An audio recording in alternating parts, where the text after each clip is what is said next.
All right, well, looking at my watch here, it is exactly 2 weeks since I headed out during my lunch hour and picked up this used P-51 Mustang. This is, of course, the E-Flite model, the 1.2 meter, and when I got it, it was, well, it was a little bit in rough shape. So if you've been following the Beater-51 project, you can kind of see how over the last 2 weeks I've been very busy taking this aircraft and bringing it to how you see it today. So we had quite a bit of repair work to do on the fuselage. We had some significant cracks, some questionable repairs, and so that's all been done. I ended up reinforcing the inside the battery hatch here, I guess you want to call it, to take the cockpit off. So inside the aircraft here, I reinforced the foam with bars of balsa wood that kind of straddle where we had some cracks. And then I also ran some carbon fiber rods down there as well. And I used a combination depending on what the damage was, either the Bob Smith gap filling CA. I used Gorilla expanding glue, which really worked well to kind of fill in some of the voids that I really couldn't get into. I had to rebuild the area. Where I was missing foam, I cut foam out of some scraps and glued that into place and then reformed and rebuilt the areas as needed. So with all that done, I believe that the structure of the aircraft is pretty well taken care of. On the nose, we found that the prop was heavily damaged, and so we have a new prop on it. We found that the motor mount screws were loose, and I found that the wiring, the insulation was torn off, and it was pretty close to the metal motor mount. So all that's been fixed. Otherwise, the tail had a repair already done to it, and I had a balsa rod or a skewer sticking out of here, so I trimmed that down and fixed that. The retracts, we had some different screws that were being used on the retract. That's telling me that I have a battery already charged up and ready to go. So obviously we're getting close to flying time. So we had a retract that was also had a loose scrub screw, and it was not closing right. The strut was actually bent, so I've repaired that. So now the gear retract properly inside the wheel wells. We had a small crack on the upper surface of the wing where it looked like one of the retracts was starting to poke through. Very minor crack, but once again, we repaired that. So quite a bit of work done to repair the aircraft and get it ready to fly. I did end up pulling out a set of servos for the rudder and elevator that I had already laying around.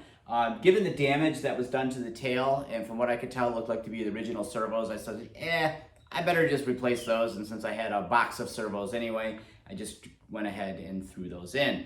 So that kind of covers it from the repair standpoint. From the aesthetics, this gave me a wonderful opportunity to try out some new things. Model Master spray paint, which for anyone who's been building model airplanes for a long time, is fantastic stuff because it matches the federal paint colors. It's the federal spec, the FS number, and it goes on really smooth. It's an easy spraying paint. But how does it work on foam? I don't know. I was a little scared. You know, it's one of those things where if you screw it up, you really screwed it up. So I gave it a shot on this, knowing that the appearance is not going to be perfect. So the olive drab that you see on the wings and the tail, that was all done with Tester's olive drab paint. It went on super smooth, didn't do any prep work to it besides just dusting it off. No bubbling of the foam, no damage, nothing. It worked perfect. Now remember, this wasn't bare foam either. It was foam that had already been painted with the factory colors. So that's an important caveat because I don't know what it does on raw foam, but as for painted surface, perfect. The invasion stripes were done with my trusty Rust-Oleum 2X spray, the white and the black, which with the number of planes that I use with invasion stripes, I have a lot of that paint on hand. So no cost there to do that.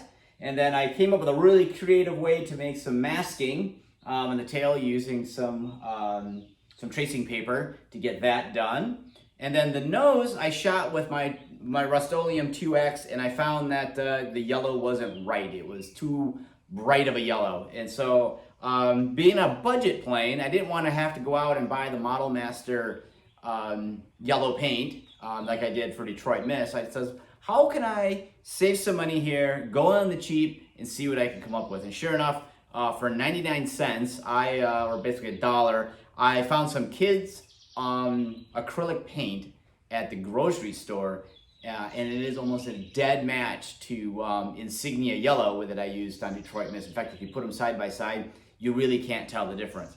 It's the quality of paint isn't exactly as perfect as it was on Detroit Mist because I used an airbrush and actual model paint, and it took me an entire evening. Here, I grabbed a paintbrush, slobbered it on there, and you'd be amazed how good it looks for so little effort. So that kind of covers what I did aesthetically to the aircraft from a paint standpoint. Gave me a great opportunity to try some new things. The graphics came from Cali Graphics.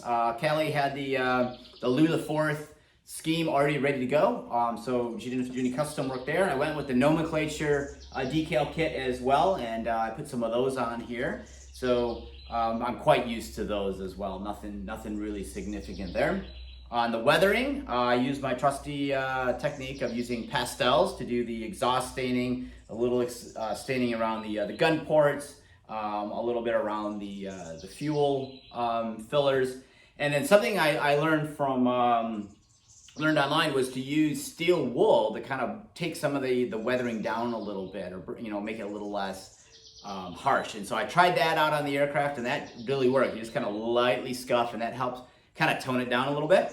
And one thing I really was excited to try is because I have the OD paint on the wings and the tail over silver, I used a steel wool very gently over the top of that, and I brought some of that down so it was almost a little bit transparent in areas.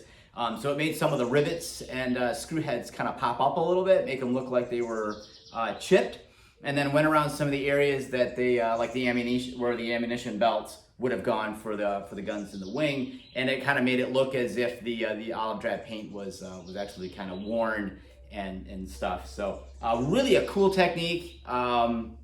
Chris RC Geek, thank you for that one, dude. That was really a great thing that I've never done before. Never had the courage to try, and it worked flawlessly. So that covers the repairs, the aesthetics, the decals, painting, things like that. So let's talk about cost. Does it make more sense to buy a used airplane that is less than perfect, or does it make more sense to buy a brand new bind and fly? From a time standpoint, I didn't assign a dollar value to my time because honestly, I enjoy this type of work. It took me 2 weeks exactly from the time I purchased the airplane to the time it is sitting here today, ready to fly. So from a time standpoint, you have about 20-30 minutes from the time you get the box to the time you're in the air with a bind and fly. You're looking at 2 weeks for a used aircraft to do the repair work, restoration, check overall everything in it, get a receiver and program that. More on the receiver in just a minute. So time standpoint, you're not going to save any time buying a used airplane, especially if it doesn't have a receiver, because you're going to have to go track one down, or that's what I did. I got a programmable one and use that as a new lesson for myself on how to program. So not the fastest way to get in the air. I would highly suggest bind and fly if you are looking for a no headache, no hassle. Hey, I just want to get into a plane, charge it up, throw a battery in there, check the CG, and get in the air. Yeah, you can do that with a bind and fly. Not so much when you're dealing with an aircraft with a history that you just simply don't know. From an aesthetic standpoint, the airplane is nowhere near as pristine and perfect as my Detroit Mist airplane, which is brand new out of the box. So if that bothers you, another reason why you want to go with a bind and fly, you're getting a brand new airplane that's perfect, versus a used one that has crinkles and cracks and dings and dents and hanger rash and who knows what else hiding behind it. So if you want a pristine looking airplane, once again, bind and fly versus buying used. So cost wise, I got my little sheet out here. So I spent $100 on the airplane. We can argue all day whether or not I overpaid given the condition of it. That's a little up in the air, but anyway, I paid $100, and at the time, I think $100 for a used P-51 without a receiver was fairly good. I don't think it was a great deal. I don't think I got ripped off either. It was fair. A used receiver, if you wanted to go on the cheaper route, you could pick up an AR-636 with AS-3X takeout unit for about $50. But as I found out, there's a huge headache that comes along with buying those used, simply because you don't know what it came out of, you don't know what plane it's been in, you don't know the history of it, So buyer beware on that. I bought one, had to send it back. It was the wrong description. So be cautious on that. I did find a second one that came out of the Blondie P-51 that I'm using for a backup, or for actually, it's gonna go into another airplane.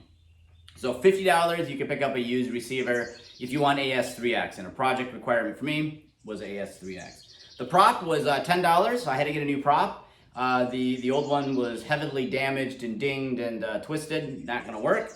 The battery tray was it's $8. I have it on order still.